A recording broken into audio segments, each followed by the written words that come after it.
नाज़रीन इकराम, बड़े एहतमाम के साथ, बड़े शोर शराबे के साथ, बड़े दबाव के साथ, बड़े प्लान के साथ ये इलेक्शन कमीशन ऑफ पाकिस्तान का ममनुआ फंडिंग केस का फैसला सुनाया गया या लाया गया। लेकिन बात वही है जिस पर अल्लाह ताला मेहरबान हो, आप इसको शिकस्त नहीं दे सकते। जनाब, ये फैसला चंद घंटों में ही उड़ा दिया गया। हुक्मरान टोले की जितनी भी मेहनत थी इस पर पानी फिर गया। अब हम बताने वाले हैं कि फैसला आने के बावजूद बाजी इमरान खान के हक में आ गई और जिन्होंने जितनी मेहनत की है वो सर पकड़ कर बैठ गए। फंसाना कप्तान को था, फंस ये खुद गए। आप इम्पोर्टेड बात जो सुन रहे हैं कि एक तो इमरान खान की नाहली की शोर बहुत किया गया कि आर्टिकल 62(1)(f) के तहत इनको नाहल किया जाए, या किस बुनियाद पर किया जा रहा है। ये जो सारा जो खेल खेला जा रहा है, इन लोगों ने कहा कि इमरान खान ने बयान हल्फी यानी कि एफिडेविट है वो जो कि इन्होंने झूठ करार दिया, ये आपको गलत बयानी कर रहे हैं। इलेक्शन कमीशन ने ऐसा कुछ नहीं कहा। जो ये 60 से ज़ायद 68 सफ़ात पर फैसला है, हम आपको एक लाइन पढ़ कर सुनाते हैं और इसका तर्जमा करके भी ये बताएंगे। इमरान खान ने बयान हल्फी जमा ही नहीं करवाया। इमरान खान ने एक सिर्फ और सिर्फ फॉर्म 1 दिया, या आप सादा लफ्ज़ों में कह लें कि इस सारे मामले के हवाले से इन्होंने सिर्फ और सिर्फ एक सर्टिफिकेट दिया है। बयान हल्फी होता है, ओथ के ऊपर होता है, सर्टिफिकेट होता है, और मेरे नॉलेज के मुताबिक ये रिकॉर्ड है। तो इनका पहला केस उड़ता हुआ नज़र आ रहा है। आप आ जाते हैं इस पर बात करके कि इनकी ख्वाहिश क्या है, कि ये इस हवाले से 62(1)(f) के मुताबिक नाअहली है। हम इसके बारे में भी बता देते हैं। आर्टिकल 62(1)(f) के तहत इमरान खान के ऊपर ताहयात नाअहली का तस्वुर भी नहीं है। अब इस हवाले से अगर आपका ये खेल है, ये मुकम्मल तौर पर उड़ गया है। फिर इस वक्त कहा यह जा रहा है कि इमरान खान ने फॉरेन फंडिंग ली है। अब ये सारे का सारा झूठ का मलबा है। मिसाल के तौर पर हम आपको ये बताना चाहते हैं कि पीटीआई ने जितने भी फंड्स इकट्ठे करने वाले हैं, यानी कि एक प्रोसेस है, वो वहाँ पर रजिस्टर्ड है। इस तरह से नून लीग और पीपल्स पार्टी फारा के तहत वहाँ पर रजिस्टर्ड है। फ़र्क क्या है? अगर इसमें 2 नंबरी करते हैं, फिर दूसरे नंबर पर चल कर देख लें कि साबिक अटॉर्नी जनरल कहते हैं कि इलेक्शन कमीशन ऑफ पाकिस्तान इसके ऊपर कोई बात ही नहीं कर सकता। ये तो इन्होंने अपनी हदूद से तजावुज़ किया है, और इसके ऊपर ज़ाहरी बात है कप्तान को ये जो सारा प्लान बयान हल्फी बनाने की कोशिश की, ये इमरान खान को माइनस करने वाला है। फैसला इमरान खान के खिलाफ कुछ भी नहीं है। इन लोगों ने 62(1)(f) वाला सादक और अमीन नहीं रहे, ये इन लोगों ने बेस बना कर दी है। फवाद चौधरी ने भी कहा है कि अगर इलेक्शन कमीशन के मेंबरान का थोड़ा सा कानूनी बैकग्राउंड होता तो जान जाता कि इमरान खान ने सर्टिफिकेट दिया है, बयान हल्फी दिया है। ये इनको समझ नहीं आया, इन लोगों ने कानूनी हद क्रॉस की है।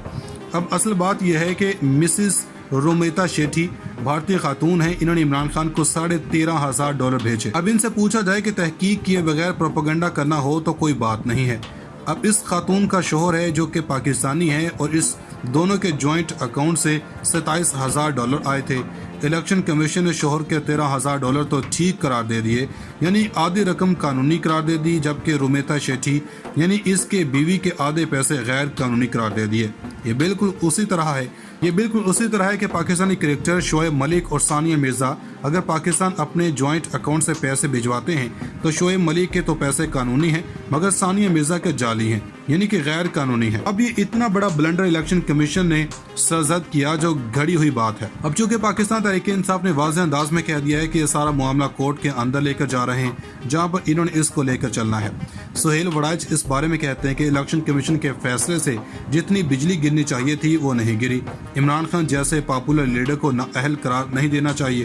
पहले भी ऐसा ही किया गया था, लेकिन अब इस हवाले से इलेक्शन कमीशन इमरान खान के बयान हल्फी को गलत करार देकर अपनी हदूद से तजावुज़ करार दिया।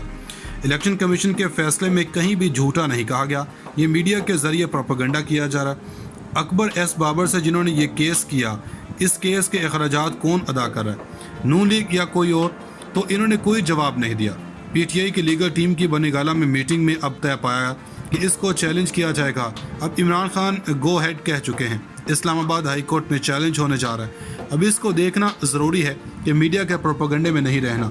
ओवरऑल ये केस उड़ चुका है, ये कोर्ट में नहीं पहुंचा, ये सिर्फ और सिर्फ इनका बोगस था जो निकल गया।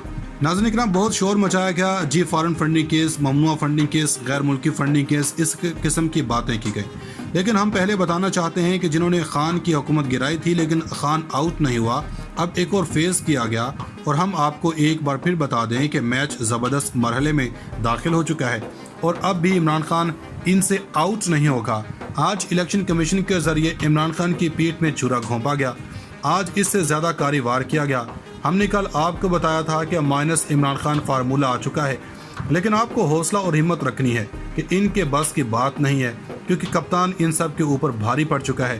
جب کوئی شخص بھاری پڑ جاتا ہے تو ایسے ہی کیا جاتا ہے۔ اب اندازہ کریں کہ عمران خان قانون کی عدالت سے سرخرو ہو چکا ہے اور عوام کی عدالت سے بھی سرخرو ہوا ہے کہ بہت ساروں کی ٹانگیں کانپ رہی ہیں۔ اب ایک اور عدالت لگائی گئی ہے کہ اور الیکشن کمیشن کی عدالت ہے سکندر سلطان راجہ، جن کے بارے میں عمران خان کہتے آئے ہیں کہ وہ نواز شریف کی بی ٹیم ہے اور وہ اس کے بندے ہیں۔ ہم نے آپ کو بتایا تھا لیول پلے فیلڈ بنائی جا رہی ہے جہاں پر عمران خان کو ٹیبل پر لایا جا سکے۔ اس ویڈیو میں ہم الیکشن کمیشن کا فیصلہ بتائیں گے، اس کے بعد ہونے کیا والا ہے، پی ٹی آئی کی حکمت عملی کیا ہے۔ سب سے پہلے متفقہ طور پر 3 رکنی بینچ نے کہا کہ پی ٹی آئی کے اوپر ممنوع فنڈنگ ثابت ہو گئی ہے اور اس سلسلے میں عمران خان نے یا پاکستان تحریک انصاف نے جو ڈکلیریشن یا بیان حلفی جمع کروایا ہوا تھا وہ بیان حلفی بھی جھوٹا ہے۔ اب اس کے تحت سیاسی پارٹیز 2006 کے تحت فیصلہ ہوا۔ اس کے تحت 34 غیر ملکی شخصیات سے ڈونیشن وصول کی گئی۔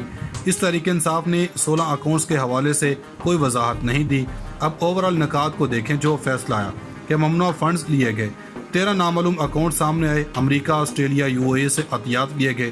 P T I in accounts کے بارے میں بتانے میں ناکام رہی۔ آئین کے مطابق اکاؤنٹس چھپانا غیر قانونی ہے۔ پی ٹی آئی نے 34 غیر ملکیوں اور 354 اداروں سے فنڈز لیے۔ پی ٹی آئی نے عارف نقوی کی کمپنی سے 21,21,000 ممنوع فنڈز لیے گئے۔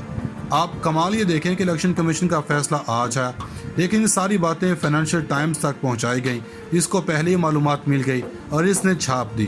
اس کے علاوہ یو اے کی کمپنی سے ممنوع فنڈز لیے گئے۔ سیاسی جماعتوں کی آرٹیکل 6 کے متعلق ممنوع فنڈنگ کروائی۔ عمران خان نے بیان حلفی جھوٹا جمع کروایا۔ اس کے بعد الیکشن کمیشن نے ممنوع فنڈز ثابت ہونے پر شوکاز نوٹس جاری کیا اور کہا ہے کہ کیوں نہ اس ممنوع فنڈز کو ضبط کر لیا جائے۔ اب یہی ہو سکتا ہے کہ فنڈز جعلی ہیں تو وہ ضبط ہو سکتے ہیں۔ الیکشن کمیشن باقی کارروائی بھی شروع کرے، اس کی کاپی بھی وفاقی حکومت کو جاری کی جاتی ہے۔ فیصلے کے وقت سیکیورٹی کے اقدامات تھے، 3 لیئر سیکیورٹی تھی۔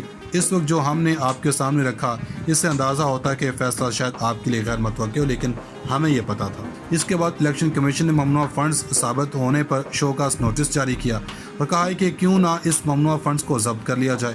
اب یہی ہو سکتا ہے کہ فنڈز جعلی ہیں تو وہ ضبط ہو سکتے ہیں۔ الیکشن کمیشن باقی کارروائی بھی شروع کرے، اس کی کاپی بھی وفاقی حکومت کو جاری کی جاتی ہے۔ فیصلے کے وقت سیکیورٹی کے اقدامات تھے، 3 لیئر سیکیورٹی تھی۔